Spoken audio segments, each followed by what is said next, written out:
Dharmabytes is brought to you by Free Buddhist Audio, the Dharma for your life. Our work is funded entirely by donations from our generous listeners. If you would like to help us keep this free, make a contribution at freebuddhistaudio.com/donate. Thank you, and happy listening. So in the past, the concerns of, I suppose this is like during the Cold War, there's a real concern about world peace. But what are the problems that we face today? Well, there's many problems we face today. But you could say that, particularly, for us, sitting in Moseley on a beautiful July evening, many of the problems we face are much more personal. Many people feel frantic, a bit depressed, a bit anxious. Those are the major issues of our time, and it's not to dismiss them. Statistics show that in developed countries, depression is the biggest cause of pain in our world. It's in our part of the world. It's the biggest reason for people being out of work, being on medication, blah blah blah. It's a real issue. And depression, of course, that's just one end of the whole spectrum of experience of, finding life difficult to some extent. So that's the problem. Well, what does Buddhism have to say about that problem? And in the first place, it's just completely straightforward about it. It says, hey, guess what, folks? We all just want to be happy. Yeah, that's one of Buddhism's kind of like central observations about the human experience. People just want to be happy.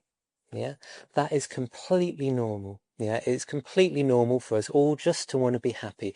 Whatever happiness means for you, you can do a lot of work about defining the term happiness. Content, at peace, relaxed. Yeah, whatever that means for you, people just want it. Yeah, people just want to be happy. But in some ways, I don't know, there's something that feels about the way like Buddhism just kind of naming that, saying that's a central aspect of human experience. Quite a lot of other systems of thought, you get the impression they don't really start there, they start somewhere else. And that's already confusing because, I just want to be happy, actually. I don't care about my soul, for example. I just want to be happy. So what's the problem? Why are we here?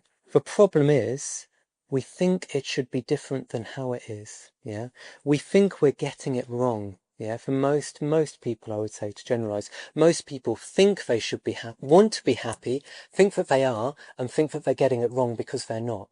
Yeah, you could say that's the sort of central problem, isn't it? You want to be happy, you don't feel that you are, and you feel that you're getting it wrong somehow, and that's why you're not happy. Yeah, well, you could say that's the central problem of life, isn't it?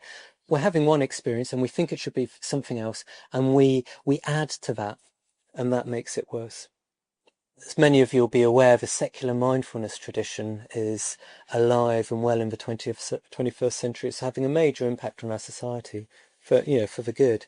And you could say that's a lot of that boils down to just exploring this very simple observation. You have an experience, you don't like it, like you experience pain, you don't like it, and then you feel bad about the pain, and that makes the pain worse. Yeah, and therefore you have a real problem. Yeah, so it's really useful for people who experience chronic pain. It's like you've got chronic pain and you think you shouldn't be having it, and you give yourself a hard time for having it. And actually, there's a lot of things in life we can't do anything about, but we can do something about the story we tell ourselves about what's happening. That's where the real difference can be made. We hope you enjoyed today's Dharma Bite. Please help us keep this free. Make a contribution at freebuddhistaudio.com/donate. And thank you.